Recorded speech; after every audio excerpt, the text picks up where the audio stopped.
인도하심을 따라 멋지고 복된 날로 살아가시기를 예수님의 이름으로 축복합니다. 무슨 말을 어떻게 하느냐에 따라서 그 사람의 품격, 그 사람의 인격, 그 사람의 정체성이 드러난다고들 말을 합니다. 그 사람이 먹는 것을 보면 그 사람의 미래가 보인다 그럽니다. 건강의 미래가 보이고 영혼의 미래가 보인다 그럽니다. 오늘 이 14장 말씀은 마치 창세기 1장, 2장을 떠올리게 만듭니다. 먹어야 될 것과 먹지 말아야 될 것을 하나님이 최초로 누구에게 말씀하시냐면 하나님의 형상대로 지음받은 그 남자와 그 여자에게 너희는 씨 가진 채소, 씨 가진 열매 맺는 나무의 열매를 먹어라. 딱 정해주셨습니다. 그 음식이 좋고 나쁘냐를 떠나서 우리는 먼저 생각해야 됩니다. 내가 누구인가?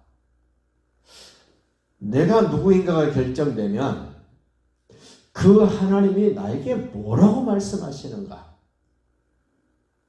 그 하나님의 말씀이 나의 모든 것을 결정하실 수 있는 그런 권리, 그런 권세, 그런 능력, 그런 위치에 과연 그분이 계신가를 좀 점검해 보실 필요가 있다고 생각을 합니다. 자, 먼저 1절 보십시오. 너희는 너희 하나님 여호와의 자녀다. 내가 하나님의 자녀다. 내가 하나님의 성민이다. 2절은 그럽니다. 너는 내 하나님 여호와의 성민이다. 여호와께서 지상 만민 중에서 너를 택하여 자기 기업의 백성으로 삼으셨다. 의미를 가지고 특별한 존재 가치를 하나님이 인정해 주셨다는 겁니다. 하나님이 나를 그렇게 인정해 주셨다면 나도 하나님을 인정해 드려야 되는데 그 하나님을 인정한다는 것이 뭐냐면 오늘 말씀하시면 그 말씀을 그대로 받아들이고 순종할 줄 아는 사람이 하나님의 사람이라는 겁니다. 이 먹는 것, 그 다음에 3절부터는 이제 먹는 것 말합니다. 너는 가증한 것은 무엇인지 먹지 말라. 하나님의 형상대로 지음받은 모든 사람들, 그 외에 세상 사람들도 그 사람의 가장 기본적인 욕구 중에 가장 기본적인 욕구가 먹는 겁니다. 먹는 것을 제지하거나 먹지 못하면 못 견뎌합니다. 며칠 못 먹으면 눈에 보이는 게 없습니다. 뭐든지 먹고 싶고 내 거가 아니어도 훔쳐서 먹고자 하는 인간의 욕구입니다. 하나님의 사람은 인간의 기본적인 욕구보다 더 의미 있고 가치 있고 중요한 것이 있는데 하나님의 말씀이라는 겁니다. 너희가 먹을 만한 짐승은 이러하니 곧 소와 양과 염소. 먹을 수 있는 걸 딱 정해놨습니다. 6절에 보십시오. 짐승 중에 굽이 갈라져 쪽발도 되고 새김질도 하는 모든 것은 너희가 먹을 것입니다. 하나님이 정해놓으셨습니다. 이러한 건 먹어라. 이러한 거는 먹지 마라. 하나님 뭘 그렇게 까다롭게 하실까? 아닙니다. 까다로운 게 아닙니다. 먹어야 될 것과 먹지 말아야 될 것 딱 두 가지입니다. 먹는 것이 우리에게 어떤 영향을 줍니까? 먹는 것이 부정적인 영향을 주기도 하고 긍정적인 영향도 주기도 합니다.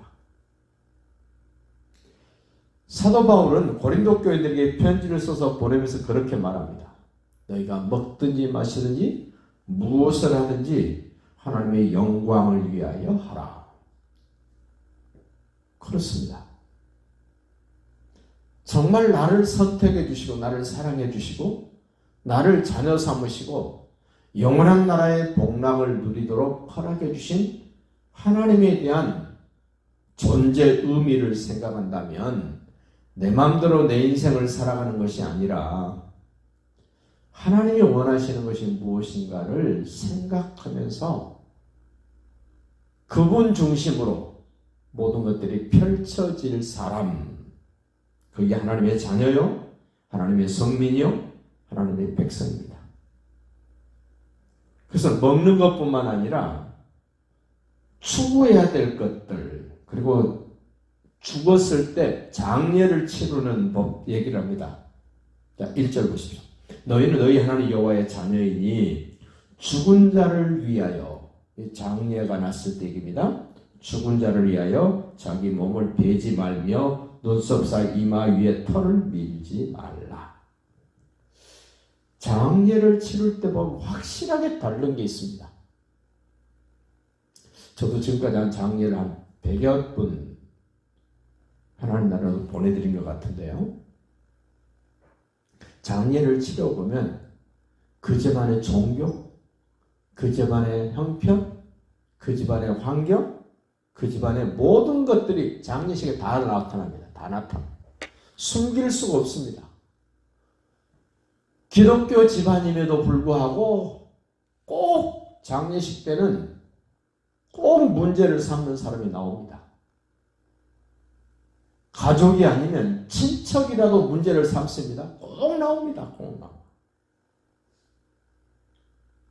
이 이방신을 섬기는 사람들이 죽은 자를 위하여 자기 몸을 베고 눈썹 사이 이마 위에 털을 밀고, 이런 일들이 나는 우상 섬기는 사람입니다, 나는 하나님 모르는 사람입니다 라고 자기 정체성을 드러냅니다. 인도 갔을 때 한 20명? 성경 공부를 하는데 어떤 젊은이 머리카락을 다 밀고 왔습니다. 그리고 제일 꼭대기에 꽁지 머리카락 한 10가닥 정도 이 똑바로 세워질 만큼 짧게 딱 자르고 거기에 남겨놨습니다. 특이하길래 제가 물어봤습니다. 야, 저거는 뭐냐? 그랬더니 가족 중에 누가 세상을 떠나면 그렇게 표시를 한답니다. 우리 집안은 내 가까이에서는 지금 누군가가 상을 당했습니다라는 표시를 그렇게 낸다고 그러더라고요. 우리나라는 뭐 하죠? 우리는 리본을 달죠. 우리 리본을 답니다. 이 장례식을 통해서 자기가 누구인가를 드러내는 것, 하나님의 백성이고 성민이고 그의 기업이 된 사람들은 살아있을 때도 달라야 되고 죽었을 때도 달라야 된다는 겁니다. 이거를 모아서 묶어서 바울이 너희는 먹든지 마시든지 무엇을 하든지 하나님의 영광을 위해서 하라는 말입니다. 우리는 예수 그리스도 안에 있는 사람들입니다. 나는 먹어도 하나님의 영광을 위하고 하나님의 나라를 위해서, 마시는 것도 그렇습니다. 오늘 8절 보십시오.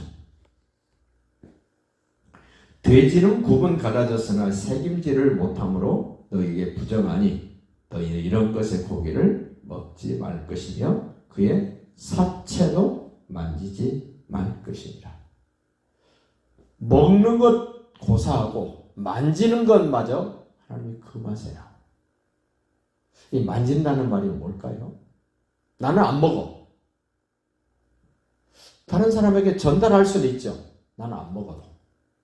다른 사람들에게 나눠줄 수는 있습니다. 그것도 너는 하면 안 돼 라는 이야기예요. 얼마나 하나님이 철저하게 통제하시는가. 나를 위해서, 하나님의 나라를 위해서 먹고 사는 것뿐만 아니라 죽는 그 일을 통해서도 너는 하나님의 성민답게, 하나님의 백성답게 세상 속에서 구별됨을 나타내라는 겁니다. 바로 오늘이 그런 의미 있는 날, 복된 날 되시기를 예수님의 이름으로 축복합니다.